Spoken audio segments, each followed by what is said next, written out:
They on? They on? Yeah. Hi, if everyone can just take their seats, please. I think we're now, as it's a Swiss event, we're 16 minutes past, so we better get started. Perfect.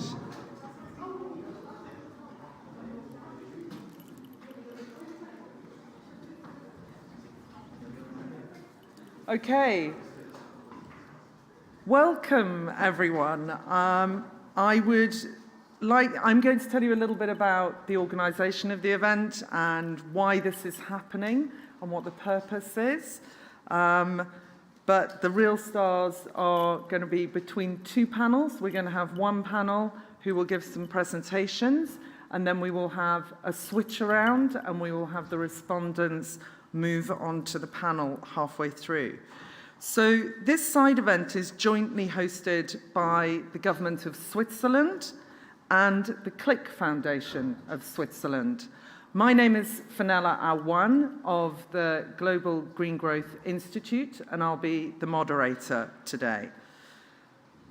I'm very excited about this, actually, because today's event actually brings together the experts and the decision makers from different countries cooperating with Switzerland on bilateral Article 6 implementation. We've spent so many years talking about what will happen, and now we can have a whole panel talking about what has started to happen.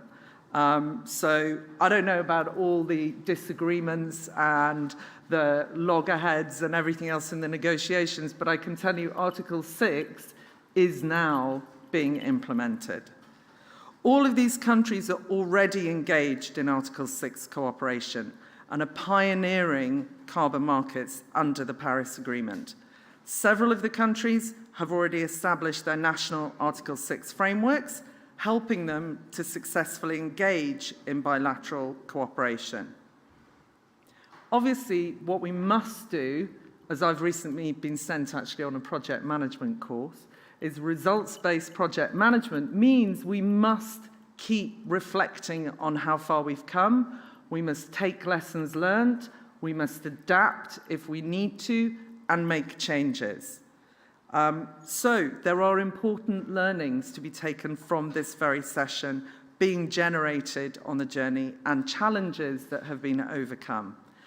The event will present and discuss major achievements such as first authorizations and, in the countries, and discuss it with the distinguished panel.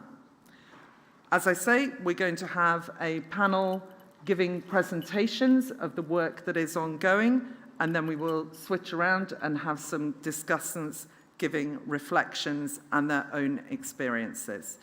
So I will not delay any further, and I would first like to move to Ms. Pawina from TGO Thailand, who will speak about their experiences and their progress and first authorization in an Article 6 program in Thailand. Ms. Pawina. Thank you, because,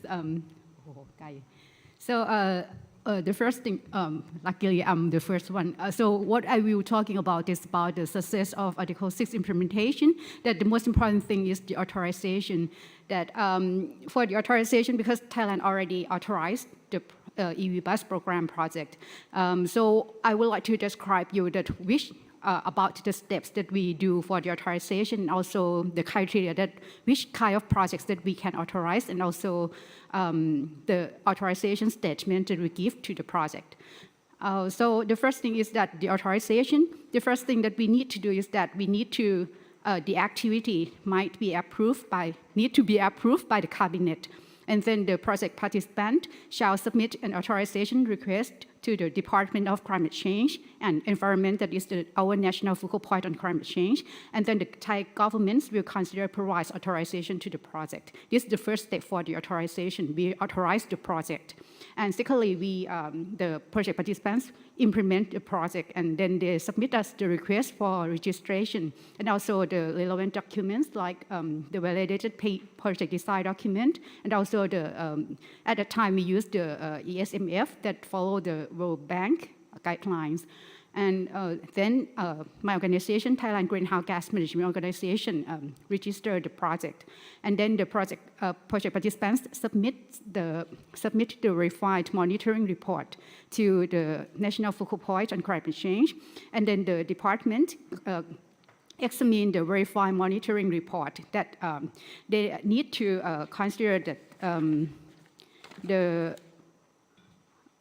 there will be no double claiming for the mitigation outcomes, and also no discrepancy with the provisions as we stated in the authorization statement, and also there are no violations on the human rights and also national legislation.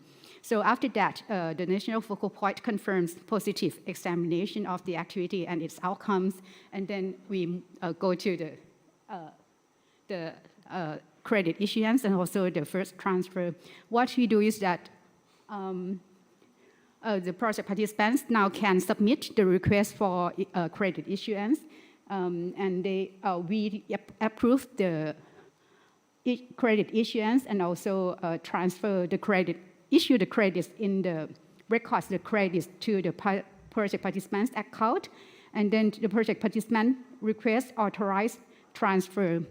Because now the credits is in the account, but they need to request for the transfer to the registrar. And then we execute authorized transfer in the registry to cancellation of credits into the ITMO's cancellation account and notifies our national focal point of the transfer. Then our national focal point will officially notify Switzerland of the transfer. Next slide, please. So this is our criteria that which kind of project activities that we will authorize. The first and most important thing is that it shall be additional to our national mitigation plans. That because for Thailand we have the national target and we also have like an action plans, and also we have the long-term strategies. So we need to check that the activities really help enhance the emission reduction in our country. So it needs to be supported in NDC and our long-term strategies. And also what we really need is that the incentive, the benefits from the project activities will contribute us to about more advanced technologies, more investment on low carbon advanced technologies, something like that. So, and for these projects, because it's the first of its kind project, we have no private EV bus before in Thailand. So it looks like that they need to invest many things like for the infrastructure for this project. Next slide, please. So, and this what we stated in our authorization statement, that the description about the projects and also the authorized entities, which we have both the private EV bus operator and also the one who developed the project. I mean, like the project design document and things like that. And we also need to specify the crediting period that it will be ended in 2030. And we also mentioned about the use for the NDC period and the amount of ITMOs that we authorized, and also the term of use. Like because we cannot guarantee that we can transfer all the amounts that we stated in this statement or not. So it's not like our commitment to provide, but it's like we have a frame that how much we can transfer. And the applicable method for corresponding adjustment that we proposed using the averaging method. And the specification for the first transfer, that what we call first transfer, and also the public repository, that is the website that we will publish our authorization statement. That's all my presentation. Thank you. Thank you very, very much. I mean, so fascinating to see all the negotiations that go on and say, well, we need to include this, we need to include that, we need to include... What does that look like when you're actually trying to put it down on a piece of paper? So thank you very much for that. Let me pass to a related, but very importantly, very different speaker. Mr. Chatrapan from Energy Absolute in Thailand. Mr. Chatrapan, maybe you can explain a little bit about who Energy Absolute is and your role, and then help us to understand what's the private sector perspective. Thank you. Thank you. Okay, Energy Absolute, we are the listed company in Thailand. Okay, we are the green technology business. Okay, so we start the business from renewable energy, from the wind power plant, solar power plant. Okay, and then 6 years ago, we moved to EV ecosystem business. Okay, our EV ecosystem comprise of the 4 components. The first one is the key part for the EV. It is the lithium-ion battery. Okay, we have the first giga factory in Southeast Asia. Okay, that's the first one. The second one, we have our own EV assembly factory. Okay, this factory focus solely on the commercial vehicle. Commercial vehicle, for example, you can see the picture, the e-buses, e-ferry in the river, e-truck, e-pickup, okay, e-trailer, and also the e-locomotive. Because we thought that if we would like to drive the EV to the country, we should start from the commercial vehicle. Okay, that's the second one, EV assembly factory. The third one, we have the charging station, the most important infrastructure for the EV. Okay, and the last one is about our project. Okay, we have the battery, EV assembly factory, the charger. The last one, we operate our own EV. Okay, this company under Energy Absolute, named Thai Smile Bus. Okay, we got the private bus line. Okay, total 123 routes in Bangkok greater area. Okay, and this license is total up to 4,000 e-buses. Okay, in Bangkok, if you guys been there, we have the 2 type of the bus. Okay, 2/3 up to 4,000 is the private bus line. Okay, so we got the whole license and operate. Okay, as of today, we already operate up to 3,000 e-buses already.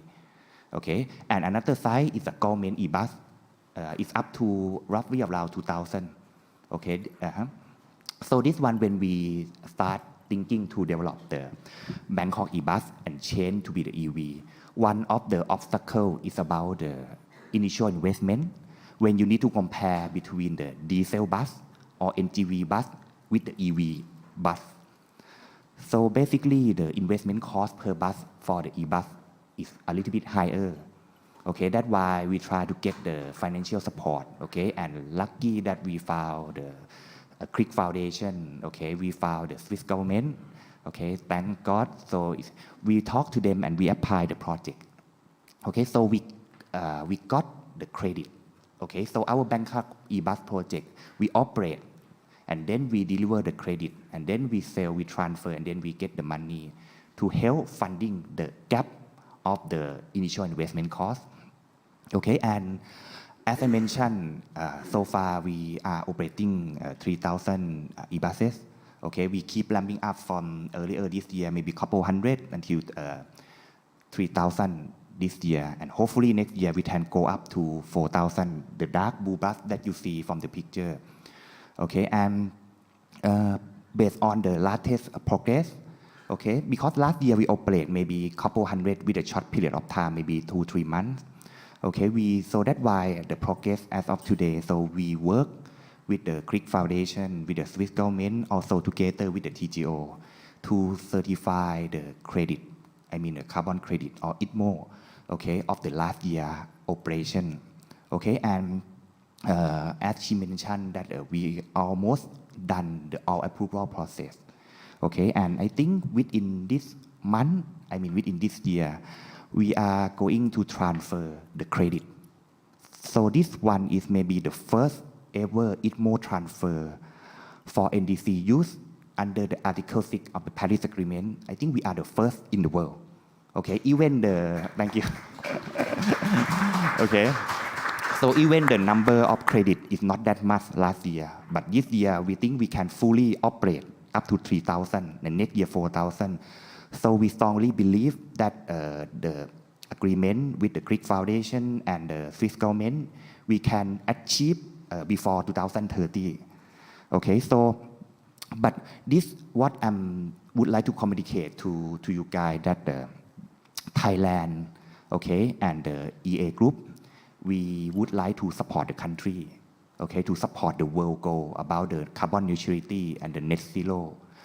Okay, so we try to expand our business. Actually, it's not only Bangkok e-bus project. As I mentioned earlier, we have the e-ferries, e-truck, e-trailer start operating.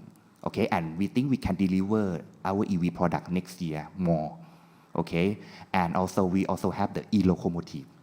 That why I think it's a very important for Thailand that we commit to the world, that we just not keep talking, but we do it. Okay, and Energy Absolute as one of the company in Thailand, we are the Thai company, but we do the whole chain, and we would like to support the country to achieve the goal and support the world. And finally, for me, I would like to thank Swiss government, Thai government, KliK Foundation, and TGO to make this success together for the first project. But we hope that this is only the starter. I mean, we will have the second project, the third project. Thank you very much. Thank you very much.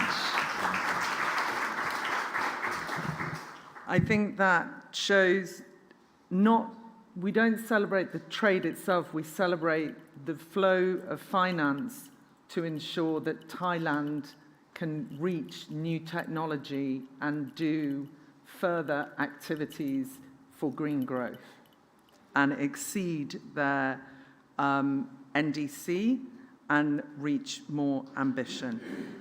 Okay, next I'm moving to, I mean, I think, Daniel, you're the old hand now. I mean, I remember last COP, we were on a panel together and it takes a family to bring up a child, takes a village. Well, we've got the village here today, so let's hear from you now about the national framework and Ghana's first authorization. So, Dr. Daniel Benefoh. Thank you very much. I wanted to start with the overarching attention of how we approach this process. For Ghana, we view the Article 6 process as part of the international component of our NDC implementation. So the NDC has two very important pillars: the domestic action part and then the part on international cooperation. So that is the big part. And then the other side of it is about how much mitigation abatement potential do we have? Around roughly 110 million tons by 2030. So that's a big number. And of this, we can on our own do roughly a quarter of it, about 25 million tons by ourselves. So we see the international cooperation provision under Article 6 as the basis for us to inch up our effort to achieve more than what we can do. So that's a big agenda, that the 110 million tons that we want to achieve over the next 6-7 years, we cannot do it alone. And therefore, we need to achieve what we want to achieve and work with others to achieve more. And in doing so, Article 6 matters for us. So that's how we are approaching this. And therefore, we are looking at where to authorize from and how to authorize and at what point that we want to authorize. So we are clear in our minds where we want to authorize from. And just to say about a few words about what we've done. So since 2019, we have attempted to put in place what is being discussed in the Article 6 room there. We are not defining what a cooperative approach is. We are defining the scope of a cooperative approach. We are defining the title of a cooperative approach. We are defining the element of it, which we did 3 years ago with the Swiss government. So we go to that conversation with real life experience. So we have experience in defining what a cooperative approach is, the lessons that we gained in crafting that baby. And that baby was the first baby between the Ghana government and the government of the Switzerland. And that baby was born in 2020 November in the COVID period. And so our cooperative approach is a COVID baby. And beyond that, and I want to say some few words about how we did this. This was done virtually through odd hours of negotiations. The president of Ghana visited the Switzerland government in somewhere in March of 2020. And they signed an MOU to express their interest to cooperate, to achieve beyond what we want to achieve. And that paved the way for us to have an intensive 6 to 7 months of discussion, crafting the element of the cooperative approach and negotiate it. And then the elements were really about the ideas within the Article 6 provisions of the Paris Agreement, which deals with cooperation, the principles of cooperation, which is about environmental integrity, promoting sustainable development, transparency, double counting, how to authorize. So how do we translate all of this into a cooperative approach and then use our respective national frameworks to reflect the structure of a cooperative approach? So we took about 6 months to negotiate all the paragraphs, and then by October, Veronika, by then we had to then close the texts, and then we had to then go through in what we call the internal review. So it went through an internal review, and then it went through a legal review, it went through a cabinet approval, and a parliamentary ratification before it was signed. And that is how we gave birth to the first ever cooperative approach in Ghana. And out of that, and we had not left it there, we then followed it up with national structures. And these are not to comply with the requirement of our Article 6 that you must have national arrangement to authorize and to track and report. We then decided to then use our national framework to put in place structures that will allow us to authorize. So we have some experiences in how to design projects, how to request authorization, and who to request it from, the timelines, and how you can use the structures in place to evaluate authorization and decide where to authorize from. That, to us, is very, very important. Then the other issue is about what to authorize and when to authorize. We are clear in our minds about the fact that we need to authorize the cooperative approach. That is what's being discussed now. We need to authorize the outcomes. We need to authorize the use.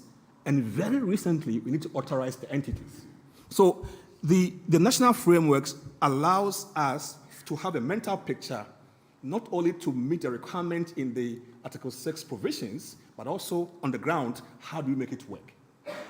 And that is what we've spent our last 3-4 years to do that. Last one. We also have experience in initial reports, because then after authorizing, you must then come up with a cousin of the authorization, which is the initial report. And our first experience is that to be able to write a good and a faithful, credible initial report, 3 things must happen. The first one is that the host party ought to have a good sense of multiple sources of information. You must use the NDCs, you must use the PDD, you must use the authorization statement, you must use the Article 6 framework, you must use the agreement with Switzerland to be able to come up with a good initial report. So the initial report relies very much effectively on multiple sources of information. Number 2 is also about having a constant interaction with your participating party, that whatever goes into your initial report ought to align with that of the participating party. So just to end on this, that what you put in the initial report also is also subject to changes because it happens prior to implementation. All right, so that's also some experience that we have on initial reports. Thank you. Thank you so much, Daniel. And it's so interesting to hear the advancements in the last year, because what we were talking about was the frameworks at COP27 and how you will look to do authorizations, and now it's all about the initial report. So what's it going to be next year? Interesting. And yes, I think it's important to recognize some of these things everyone may think of as being, it's so slow. You know, financial markets move so much quicker. And the problem we have is that the goalposts keep moving. You know, now you've got to authorize the entities. And when are we going to actually finish, put a line under it, and be able to create the templates and do things faster? So let me move on to someone who may be familiar with wanting to move things faster. So a buyer of ITMO. So Ursula is one of the focals at the KliK Foundation and is now able to give us a perspective from an ITMO buyer's point of view. Ursula. Great, thank you very much, Fenella. Indeed, the KliK Foundation is a private entity. It's established, or was established, to fulfill the legal compensation obligation of the Swiss motor fuel importers. And as such, it is tasked with the compensation of a part of the transport-related emissions in Switzerland. But it is also the entity tasked with the procurement of about 20 million ITMOs for use towards the Swiss NDC, because Switzerland uses ITMOs partially to fulfill its NDC. We are therefore working under what we call a public-private architecture. So where at the top you see the host country or the partner country in Switzerland.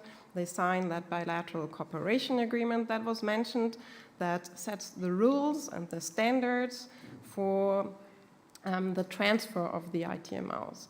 And they are also, as was introduced by Daniel, the national frameworks, and also by Kunpavina, the national frameworks of the host countries as well as Switzerland. And these national frameworks, they are very important. They define or determine the eligibility of activities, but they also define the process steps for authorization, for transfer, etc. So this is basically the guidance, really important guidance for us to work at the commercial level that is underneath this public structure and the country's frameworks. And on that commercial level, we, as the compliance buyer for Switzerland, we engage in purchase contracts and offtake contracts to buy the resulting mitigation outcomes from programs from a program owner. And I'll show you a little bit about in the next slide how that looks like in terms of process. So generally speaking, we are sourcing emission reductions and programs in partner countries of Switzerland, and the national frameworks, they define the eligibility. Once a program is actually considered eligible and presented to us, and it also fulfills our quality criteria, then we can enter the first contract where we pay for the further development of the program and the development of the complete documentation of the program. Once that documentation has been validated, it is being authorized by both the host country and Switzerland as the acquiring country. This is also the moment when our offtake contract, the purchase agreement, actually enters into force, so that we are able to buy the emission reductions resulting from a program. Then once the program has been authorized by both the transferring country and the buyer country, in our case Switzerland, the emission reductions that occur from the program that is being implemented, they need to be monitored. They need to be monitored and reported annually. The verified monitoring report then has to be presented again to the two governments for their examination and approval of that report. Then the mitigation outcomes can be issued and tracked. After that, the program owner can send a request for transfer to, for instance, Ghana or Thailand, the host country. Then the emission reductions or the units will be cancelled in the registry of the host country and issued in the Swiss registry.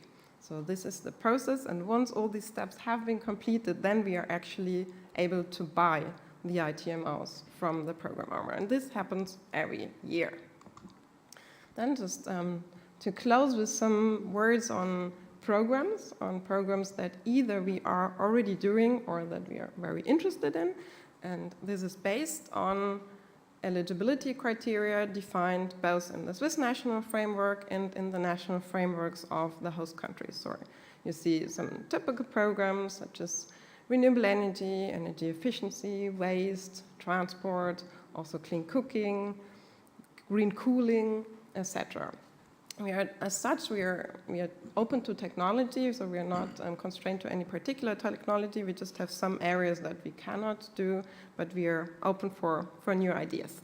And these are examples, the pictures you see, of 3 programs in Thailand and in Ghana that are the furthest advanced to date. So the e-bus program in Bangkok that was introduced already in this session, with the goal of having up to 4,000 e-buses in Bangkok, then a transformative cooking program in rural Ghana that is seeking to transform that sector with efficient cook stoves, and then we have the Ghana Green Cooling program that introduces energy efficient as well as climate friendly split ACs in both the residential and commercial sectors. And while the Bangkok e-bus program has been authorized earlier this year in February 2023, the 2 programs in Ghana are in the process of being authorized. Thank you. Thank you very much. I think, as you know, what you've shown really clearly here is most people think, oh, I'm going to sell ITMOs, I'm just going to do a contract of sale. No, you're not.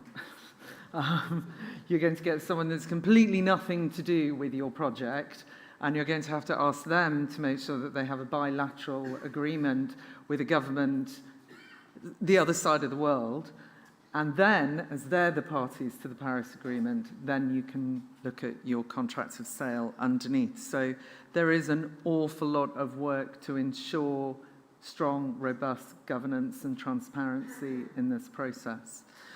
Okay, let me move on. I think we reflected a lot on the CDM, and I know from having been in the market for more years than I care to state nowadays, many felt that, Africa got left behind, SIDS got left behind, and nobody dealt with them in the early stages of the market. And so I'm delighted to welcome Matthew from Vanuatu, who can explain that that's not the approach under Article 6. The view is to try and go as wide and as broad as we possibly can to ensure that everybody can join the market. So please, over to you, Matthew. Thank you, moderator, and good afternoon to all. Thank you for inviting Vanuatu to be part of this panel. I'll be speaking on behalf of Director Anthony, who's got a commitment and couldn't come to this panel. So, with the Swiss agreement that was signed with between the Vanuatu government and the Swiss was in October of 2020. It was during the COVID lockdown. As you may all know, Vanuatu is located in the Pacific, east of Australia. Around now, its population is around 300,000. The key economic activities are tourism, agriculture, and most of the population are in the rural areas. Only a few are in the urban areas. Four urban areas. The Vanuatu government, through its National Energy Roadmap, the policy, it states clearly in terms of renewable energy that there are 5 priorities: accessible energy, affordable energy, secure and reliable energy, sustainable energy, and green growth. So it's a plan that will take the development of energy from 2016 to 2030. And in that plan, it talks about the goals and the activities that the country aims to achieve by 2030. And I think from this plan, the country has received a lot of renewable energy projects from development partners and also from the Vanuatu government. And I think from that plan or from the top policy, that's where, as I mentioned, in October of 2020, the government with the Swiss entered to a bilateral agreement so that the Swiss government through KliK can support with the carbon credit that comes from the renewable energy developments in Vanuatu. So basically, this is the flow chart of the bilateral and the activities that are in the agreement that the two parties must commit to.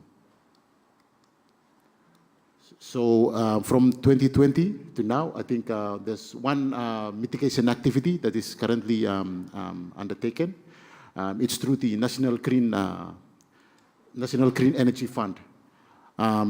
Basically, this fund, the National Green Energy Fund, is a government-supported fund.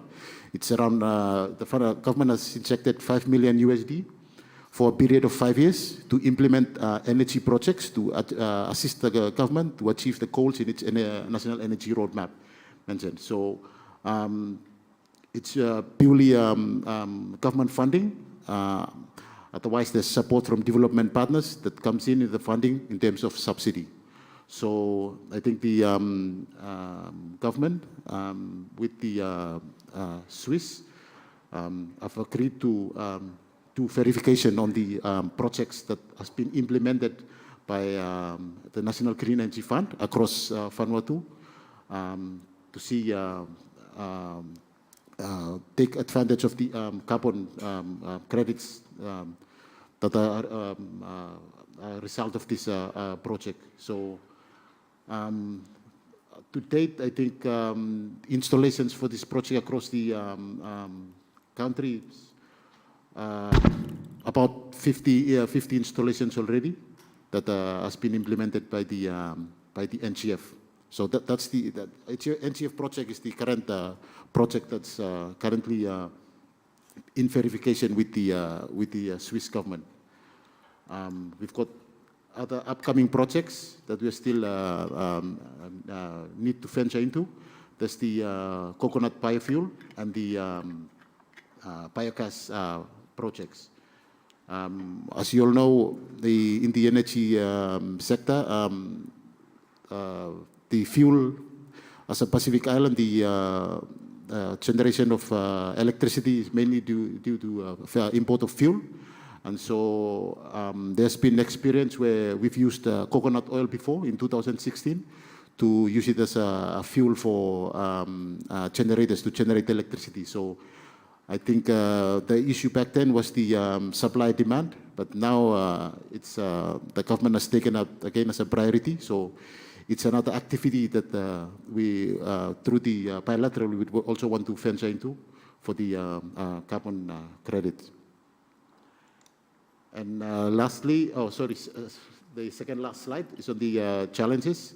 One of the big challenges that we face is the capacity and institutional setup of the government. And as Kana mentioned, they have a framework and it's a legislation. To us in Vanuatu, we don't have a framework, but it's currently under development now with the support of GGGI. And in terms of capacity, there is no dedicated office or unit to look after the activities that we do for carbon credit. So we have to pick officers from the Department of Climate Change or Department of Energy that they have got their own responsibilities, but we have to bring them in ad hoc basis to come and support the carbon credit works or the activities that we have in the bilateral with the Swiss. Another challenge is with the private sector. It's a bit challenging to get private sectors to be part of this program to do renewable energy investments in the country. We've started negotiations with some, but it's not gaining traction. It's it's still slow to come up. That's why I said with the first activity with the NCF, because it's purely government funded, so it was easy to move on with it. Again, as you know, there's low scale capacity and mitigation activity, and courage compared to, if you compare it to other countries, they've got more projects to do, but with Vanuatu, it's a small scale, but we're still trying to build it up with the other incentives as we try and market this product, especially to the private investors, because they are keen to play in the energy sector in Vanuatu. Yeah, I think just for your update, before last month, we did the first initial report in respect of ITMO's authorization for the cooperative approach between the two countries. Thank you very much for your attention.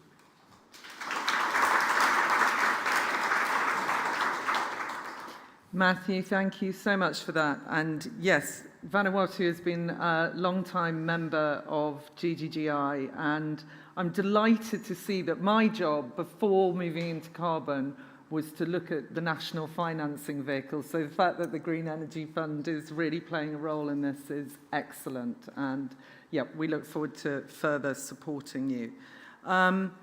Okay, so to wrap it up at the end, Veronika, from the Swiss government's point of view, I think we'd all love to understand a little bit about your lessons learned.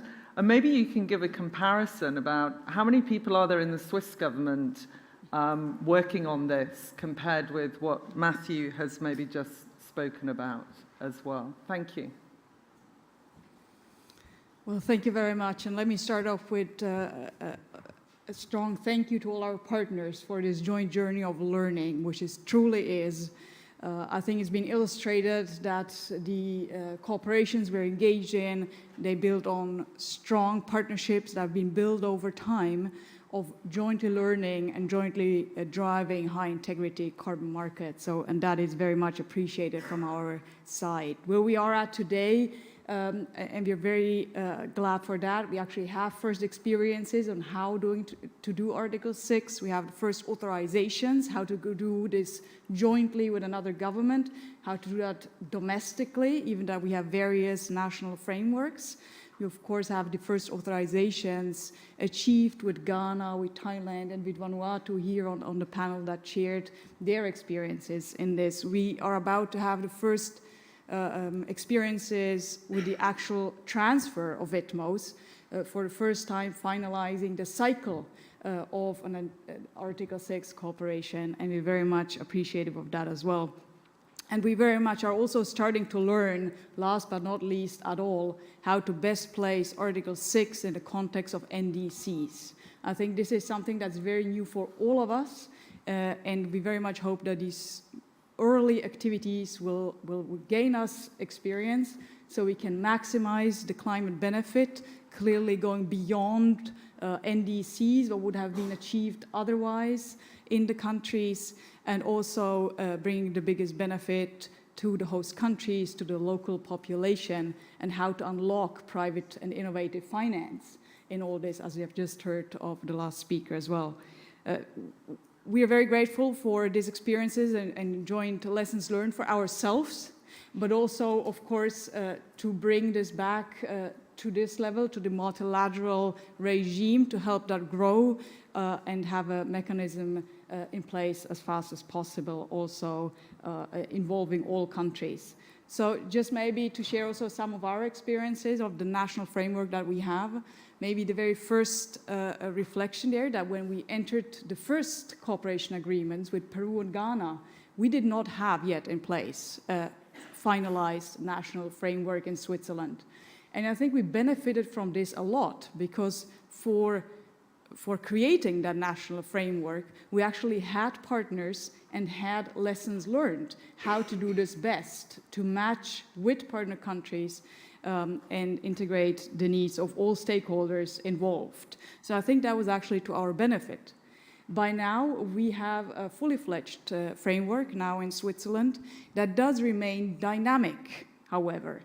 through regulations are regularly updated. So again, this allows for a joint learning along the way, and that we find very useful as well.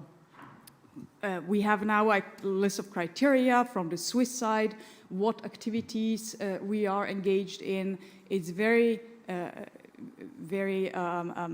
limited by what we would, from our end, expect, because we believe that our partner countries and the private sector is probably in the best place to detect suitable activities that are happening outside of our territory. So we're very happy to take on board what is best suited for the partners.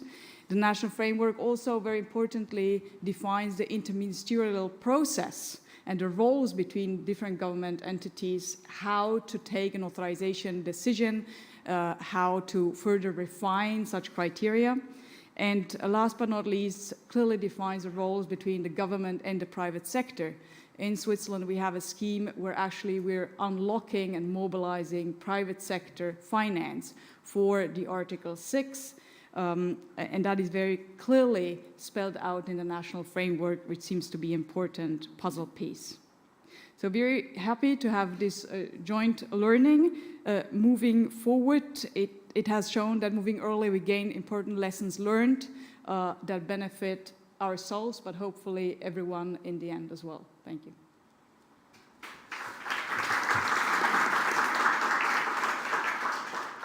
Thank you very much, Veronika. And I think, honestly, from the number of host countries that we speak to that are asking for technical assistance, they really do think that the buyers have it all sorted. So it's really good to hear that when you started out, you didn't have your framework organised. And that's great. We're also the climate change laws being put in place.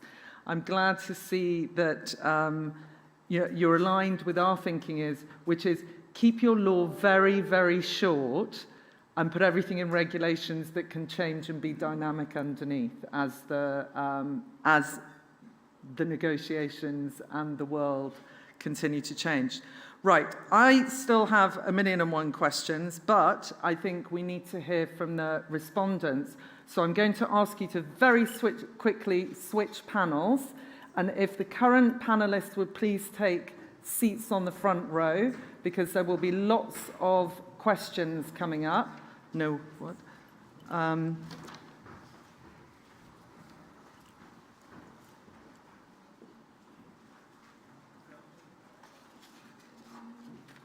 Okay. And if the respondents could please come to the stage. So that is going to be Mr. Emil Rojas from Chile, Mr. Mohamed Zemirli, I'm not going to get that right, from Tunisia, Ms. Javiga Masinga from Mozambique, Ms. Leticia Guimarães, I might have got that wrong, UNDP, Ms. Maiko Uga from Japan. Come, Maiko. Bounce up. And Mr. Niels Wessling from the Swedish Energy Agency. Right, who are we missing? 1, 2, 3, 4, 5, 6. 1, 2, 3, 4, 5. We're missing one. Who's not here? Mozambique.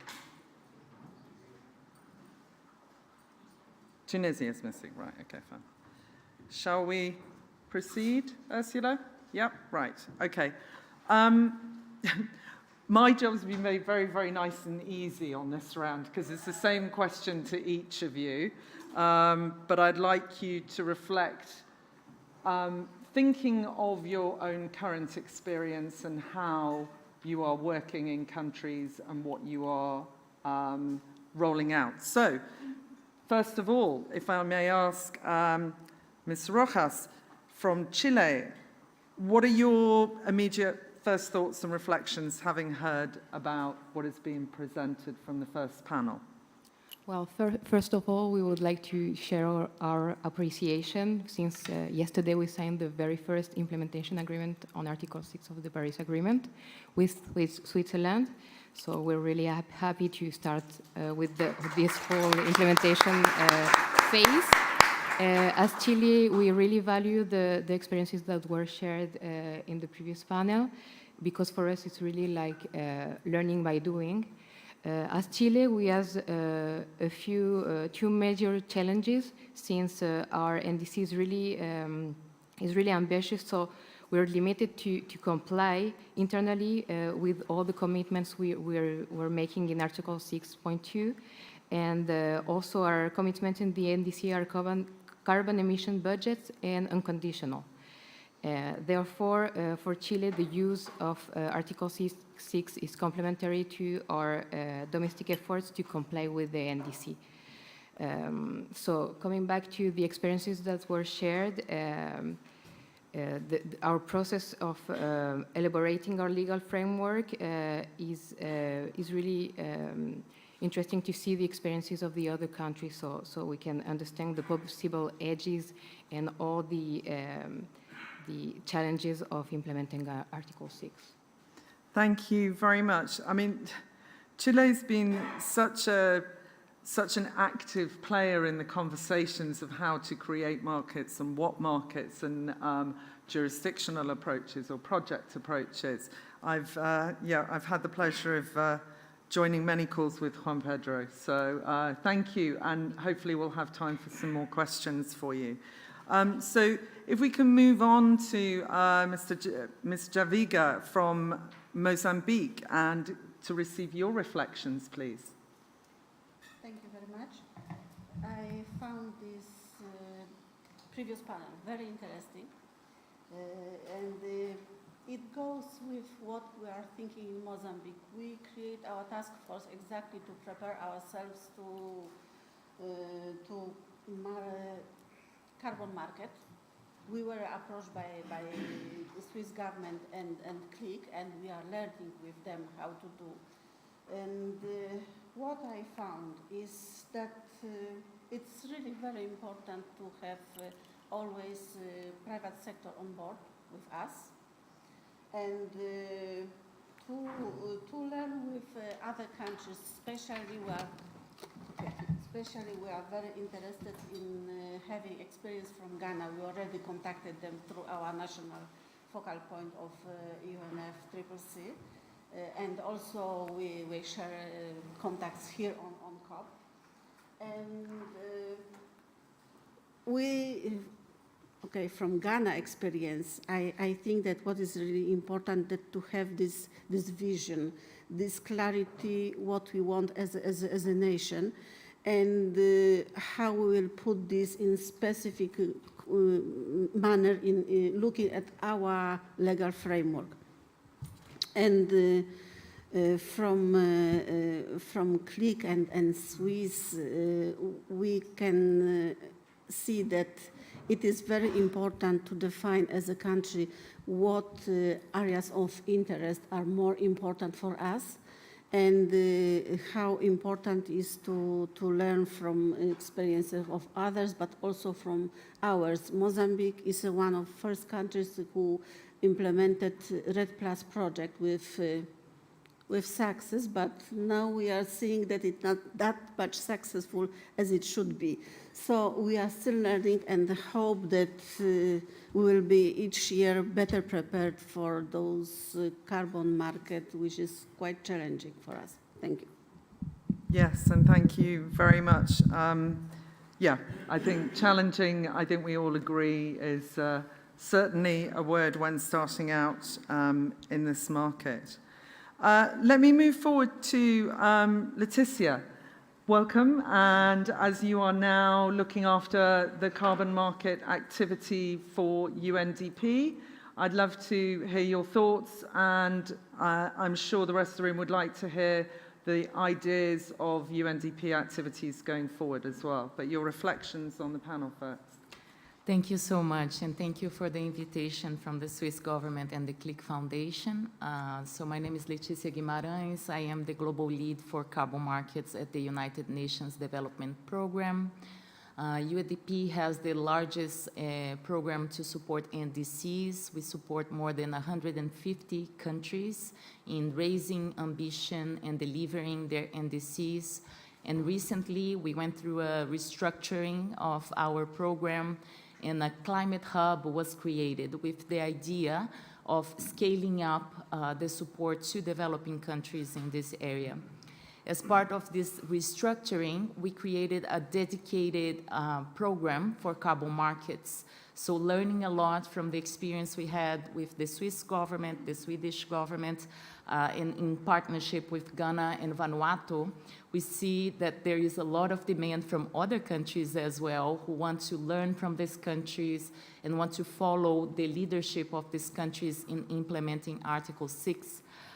So to respond to this demand, which our country offices were receiving a lot of recurring demand, we created a high-integrity carbon markets initiative to provide a more holistic support to countries in Article 6, as well as voluntary carbon markets, as well as domestic carbon markets, always linked to the NDCs.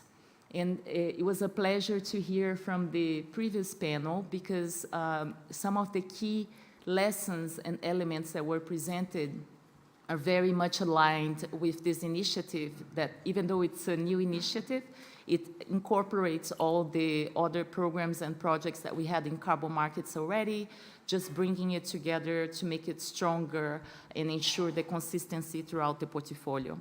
And I would like to briefly mention what these 3 points to me are from the previous panel and that are also part of this new initiative. The first one is that the process must be driven by the host countries. And we saw that the experience of Ghana was different from Vanuatu, but they are looking at what they had in terms of legal and institutional infrastructure and building upon it, understanding what are the key actors from the private sector in each country and how they could partner. And we, as UNDP, through our country offices, want to make sure that there is a targeted approach to each country. There will not be a recipe that will fit all. So that's one of the key lessons. The second one is that, as it was mentioned before, it must incentivize further ambition. We cannot have a zero-sum game in which one reduction on one side simply compensates the emission from the other side. We want to make sure that by bringing low-carbon technology and private sector investment to these countries, further ambition is incentivized. So this is a key component of this strategy. We are also linking it to the 2030 agenda. We see carbon markets as going beyond the carbon mitigation and also contributing to sustainable development, adaptation, very much linked to accelerating the 2030 agenda. The third and very important point is how to ensure high integrity in all transactions. And by high integrity, we mean high integrity from the supply side, which means generating high quality credits. This means a lot was mentioned here before, making sure that the emission reductions are real, making sure there is accurate accounting, there is no double counting, that all principles are followed, but also going beyond carbon accounting and ensuring that the social and environmental safeguards are in place and that the additional benefits of these projects are promoted. We also want to make sure that beyond the generation of high quality credits, we also work with the demand side. So we heard here how important it has been for Switzerland to work on its own legislation to make sure that they have their own efforts and that carbon credits are complementary to these efforts. Super. Thank you so much. That's great. If I can move on to Niels now from the Swedish Energy Agency. Your reflections on that first panel, please, Niels. Yes, thanks. It was a great panel. I had a little manuscript for what to say now, but I'll just skip that because I want to pick up on what was said. First of all, like Veronika said, it really has been a learning journey. We have had lots of exchanges with our Swiss colleagues and learned a lot from them. But I would maybe even more emphasize Ghana and Daniel, from whom we've learned so much. Daniel, you have no idea how often we speak about you, only in positive terms. And I think, I mean, this is a market. We are supposed to create common good through acting in our own best interest. I mean, that's what we're aiming for, I think. But these last few years, I think, has been more about learning from each other. And I think we've been, I mean, in this community, I think we've been pretty good at that. And I think, so I wanted to say that in a carbon transaction, I believe that there should be three beneficiaries. The buyer, which I represent, by the way. I'm a Swedish Energy Agency representative, and we want to buy ITMOs like KliK Foundation. But the host countries must benefit as well. And the climate, as Letizia said, it should not be a zero-sum game. It should be, each transaction should lead to higher ambition in global emission reductions and more emission reductions than what would otherwise have taken place. And I believe that, at least at this time, we as a buyer have at least two roles. I mean, I'm representing Swedish taxpayers. They want me to be careful with their money, but we are also a supporter and promoter of high integrity carbon markets, because in the long run, that's the foundation of the market. So, yeah, I think I really enjoyed the first part of this event. I think there is a lot of common ground and common understanding and a mutual goal. So, super. Thanks. Thank you, Niels. And I think we must congratulate Sweden and Switzerland for yesterday's signing of an agreement. Learning by doing in its most perfect sense. Congratulations on signing a deal to do removals trading.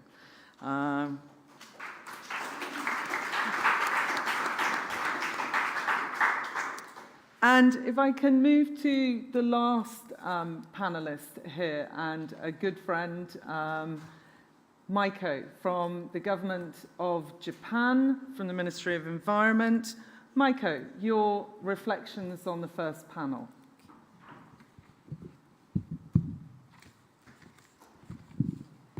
Thank you, Fenella, for your introduction. I'm Maiko Uga from the Ministry of Environment, Japan. And I'm mostly in charge of the Article 6 implementation in the Japanese government. So I'm currently not in the negotiation rooms, but so sometimes even I think why Article 6 negotiations are taking so long, right? But I think this today's event is so refreshing and encouraging to show the world that there are already like a lot of activities are happening on the ground, and also listening this concrete example from the seller countries, and some countries already have a national framework to engage in the carbon market. And as Veronika mentioned, it's a joint lesson. It's really true even for us. Like particularly, I would like to say to Thailand, we have been having a deep discussion about to align our bilateral document to be consistent with Article 6, and hopefully soon we'll show the exact wording. But even for Japan, long time, like kind of engaged in the carbon market and the CDM, but this is really learning by doing together with the partner countries. We now have a 28, so a lot of learning with partners. But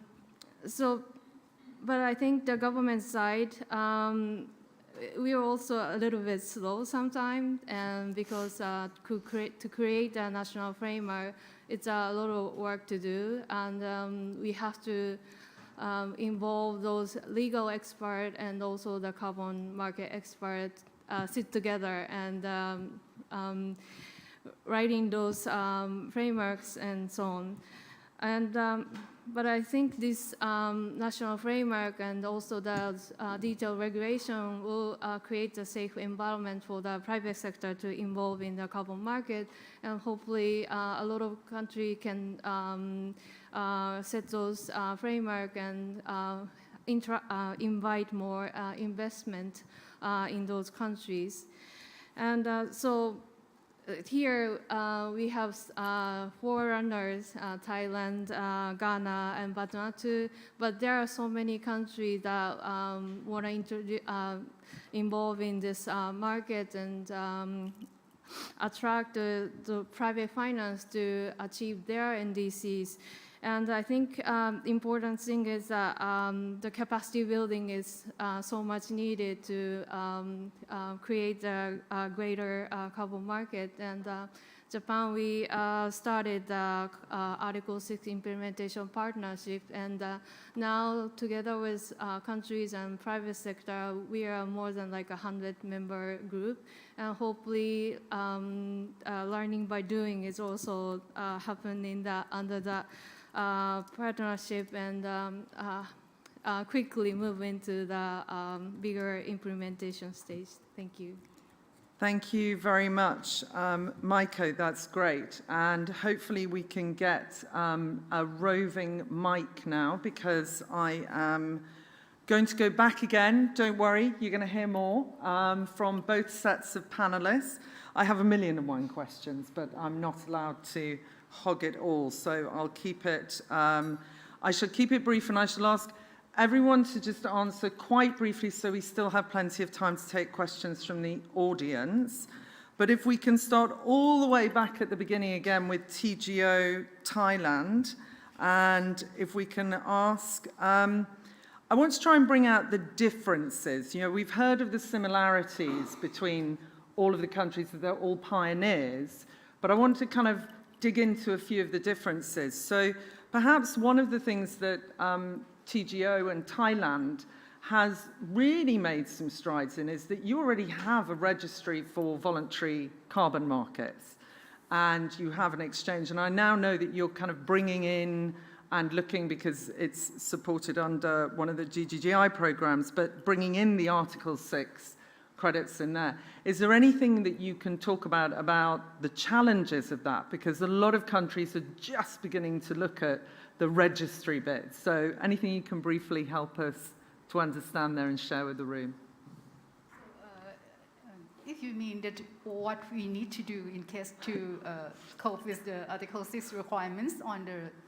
Or what you've done so far and you're finding is really difficult to do. Because right now we have like an institutional arrangement for the authorization, and what we all need to do so is to improve our registry system, since many requirements from the guidance, like we need to likely mapping our unique serial number in order to put more digits for the authorization status, and also like in case that we use it with CORSIA, because we also have our domestic program that we try to be eligible program to be used with CORSIA. So we need to put more digits in order to identify that it's authorized or not, and it can be used with CORSIA or not, something like that. So, and in the negotiation room, it looks like that we need to do more and more. So I'm not sure that, but maybe we just follow up and try to improve it to meet all requirements. That's great. I mean, it's the perfect kind of really practical things that are happening, that the numbers just get longer and longer and longer. I was relieved to hear from one of the negotiators last night that at least they're trying to make the articles short, because it's, you know, there's only so much. We've heard already from Daniel the complexity of what needs to go into an initial report. Chat, if I can turn to you. It's really interesting as a private sector project developer. You have to coordinate with your domestic government to get something done. How did that start, and how did that work when you were beginning the process? What have you learned? Thank you. So I think the concept, the first thing when you do something new, when you are the pioneer, everything difficult. Every single process, to be honest, okay, and it took time, okay. So, but lucky for Energy Absolute and for Thailand, okay. I'm glad that, Ministry of Environment, okay, and also the TGO, and Energy Absolute, we are the one team. Okay, so we work together. Actually, sorry to not only us, but also KliK Foundation and also Swiss government. We support each other very well. And also, I forgot one thing, that we have a good advisory company. So I'm sure I named that as Southpole support me very well. Okay, so we work hard. We try to inline each other because different country is there, different culture, different policy. So we try to inline and understand each other. That's the key thing. And we need to reach what is the issue and try to solve. Okay, and you know what? I really appreciate the Swiss government because sometimes we have the deadline to get the approval. Okay, I did call for the meeting on the Sunday afternoon. Okay, and it needs to be afternoon because it will be the morning in Switzerland. Okay, and sometimes I bother Veronika during her vacation. I appreciate that. Okay, so we need to have the mindset that we do something new. Every process difficult, but for me it's challenging. Okay, and I think we did good for the country, not only Thailand but also Switzerland. That's why we are happy to do something new. And also we all two countries, we support the goal achievement, the goal target. Thank you. Thank you very much. And yes, you can always trust the Swiss for a very precise timetable and a deadline. Great. Okay, Daniel, coming back to you, and we mentioned this a little bit earlier, climate laws. So quite often I've seen, maybe it's changing a bit now, but certainly last year you'd approach a country who'd never done carbon before, wasn't thinking about it, and they said, well, we don't know who's in charge. We haven't got a law that says who's in charge of it. So what's the story of your legislation rather than the regulations? And can you start something without a law, or do you have to hold off and wait for a couple of years for laws to get in place? Daniel. Thank you.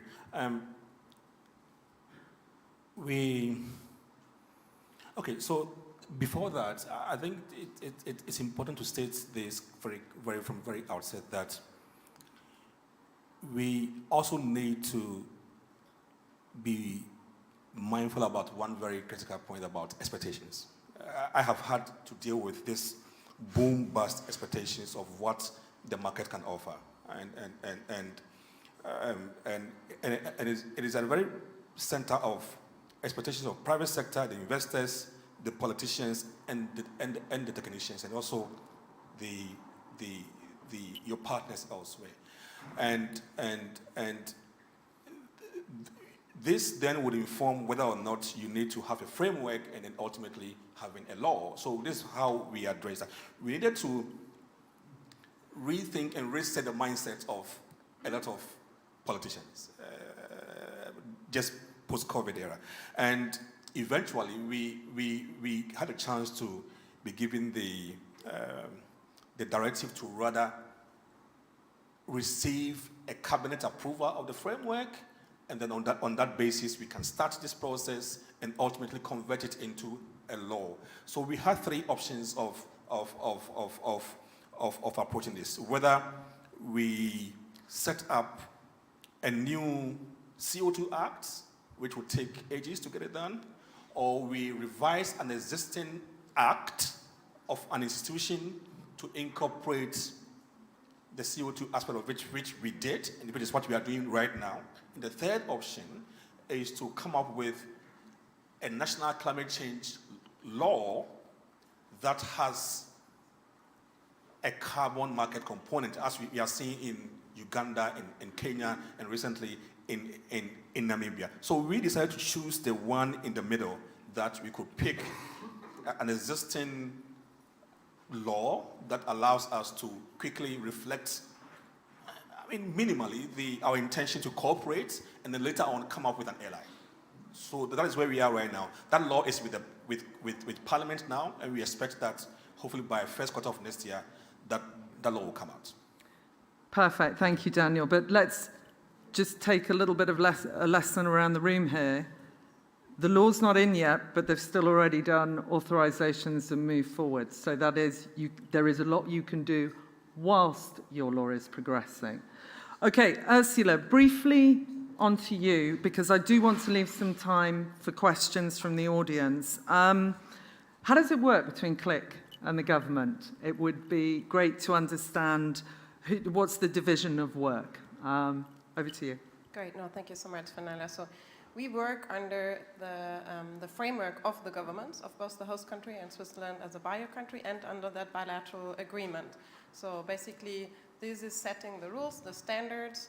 We are the regulee, so to say. We are an instrument of the Swiss climate policy, if you like. So we act as a compliance buyer for Switzerland, but we follow the rules that are being defined by both Switzerland and the host country government. And of course, we also want to work towards what Niels was saying, the benefit also for the host country. So it's really important for us that we look for programs that go beyond what the countries are pledging unilaterally in their NDCs. We're looking for programs that bring environmental, social, other co-benefits to the host country, and also basically work towards their interest in that sense. Perfect. Thank you very much, Ursula. I'd like to move to Matthew now and Vanuatu. And just briefly, I actually want to point to the slides that you presented. Towards the end, you showed a slide that talked about challenges. And a lot of people think capacity is just a learning exercise. No, capacity is lack of people often, and you very eloquently described that. So, what is it that you need to feel that you have a robust Article 6 framework and process in place? Yeah, thank you for the questions. While I have the mic, I just also want to I forgot to thank UNDP. As part of capacity building, they also supportive to the Vanuatu government, especially with the processes that we were not quite sure. They supported the Department of Energy to run. So again, thank you, UNDP. Yeah, with the capacity building, as I mentioned, we don't have a dedicated unit or a department. Maybe once when we have the framework in place, maybe the Act will talk about having a dedicated. Right now, it's still under the, it's like an ad hoc activity where a energy officer or a climate change officer will do the work. So. Again, it's work done from experience, and we need like training on these stuffs, especially training in Vanuatu as another Pacific island countries to get the capacity building. Also, yeah, I said like with the framework, but now GGGI is running it. On the national legislation of having a legislation to direct us on how we work with the carbon credit. Yeah, I'd also like to touch on the challenge with the private sector. As you know, one private sector or private company that from the country we're targeting was the electricity company. In Vanuatu. As I said, most of the generation comes from diesel. And in the capital city of Port Vila, where it's around 12 megawatt peak for electricity, which mainly comes from diesel. So the target was to try and introduce coconut oil, because they've done it before in 2016, and it was successful, but the issue was with the demand with the supply of coconut oil, because once the international price for coconut oil is good, so all the sellers will will export. They will not, but when it drops, then they will sell to the power company. So that's where we're trying to target the private company. The issue with them is that all their generators that are compatible to run coconut oil, it's already past their life, so they need new generators, and it will be a new investment on their part. So they need the government to support them Yeah, otherwise, if they invest, it will affect the tariff. So, yeah, that's I think, Perfect. yeah, that's the challenge. Thank you, Thank Matthew. And Alexandra of UNDP and I have spoken often about it being a perfect partnership of them doing the work with the Swiss government and us having worked previously on the Energy Fund. Okay, I'm going to pass the second panel again, and I'm not going to ask Veronika, not only because we're going to leave her to make the concluding remarks at the end, but very quickly, in 30 seconds, what's the first activity you're going to look at in Chile now that you've signed something with Switzerland? What's the first, what's the priority? Is it a law? Is it a governance framework? Is it identifying the projects? What is the first activity, if I can pass to you? Well, we already been working on a list of sectors we would like to work on, and also in parallel we're working on the national framework for the implementation of Article 6. We have been having an interministerial work together with the roundtables with the private sector, the NGOs, the civil society, and other actors of the public sector. So we have this broad vision, and we can move on with implementing this agreement with Switzerland. And the process with the Veronika's team was really fruitful. We went from a draft that only integrated the Paris Agreement, and then we integrated the decision from Sharm and Glasgow that are key to implementing in the best way the Article 6 and be in line with what's being negotiated now in the negotiating rooms. Perfect. Thank you. And if I can pass to Mozambique, what do you think your strategy might look like going forward? What are the types of activities that you think might come under any future Article 6 transactions with Switzerland or others? I think that first of all, our internal capacity building to understand better and be better partner for dialogue. And second, continue developing our legislation, which are already doing, again, to be better partner for conversations, and be more prepared on this identification of areas, looking at our NDC and specific projects. Thank you. Perfect, thank you. And that leads absolutely perfectly to Leticia, with the question of then what capacities, the capacity building request from countries. What is UNDP's priority when going to new countries? What are the capacities you're going to focus on? Thank you. So there was a capacity building course that was developed and is now translated into Spanish and French, and that is basic 6.2 for everyone, and it's available online. For the specific countries that we work with, the capacity is related to the legal, institutional, and infrastructure needs for 6.2. So it goes from registries to legislation on carbon rights, institutional arrangements, and all the infrastructure needed to establish this type of cooperation. Thank you. Perfect, thank you. I think, Niels, maybe from a Swedish point of view, I'm going to ask you maybe a slightly different question. Do you think you're going to buy enough in time? Probably not. But and why not? Because well, it depends on what the Swedish policymakers require of us, and they haven't been so clear about that yet.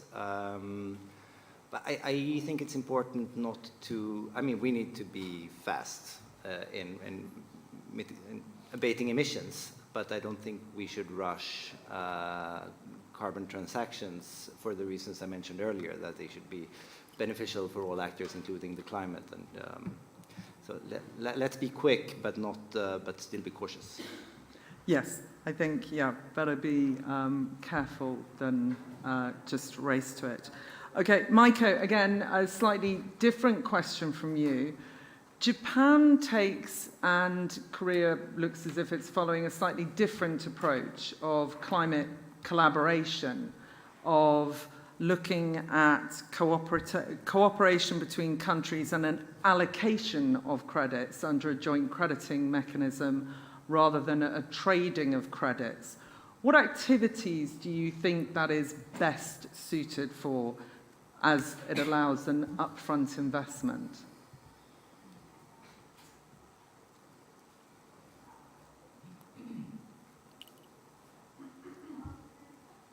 So I think CDM it was more about trading that people say.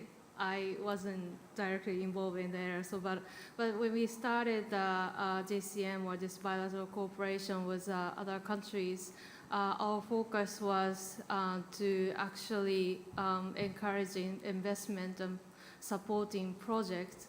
And so it takes time, and sometimes it's hard to find a big project that can create like 100 million tons of credits. And yes, it's still our challenge, but I think our other line ministry in our government is also seeing the possibility of creating or doing more toward their initiative, but also for climate. For example, because our government budget, because the market wasn't that active for a long time, and we created several funding programs to accelerate the project development with a Japanese government budget. But because the money come from this energy-related tax, so we supported a lot of energy-related projects like energy efficiency, small renewable energy project, and so on. But that kind of limited the scale of the carbon credit that we acquire. So recently, our Ministry of Agriculture is very much seeing the a potential in the agricultural sector, like a rice paddy.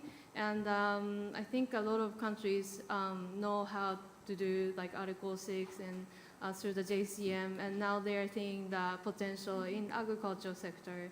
And hopefully those new like sectors and projects can create more benefit for both countries. That's perfect. Thank you, Micah. And really interesting to see that move towards agriculture.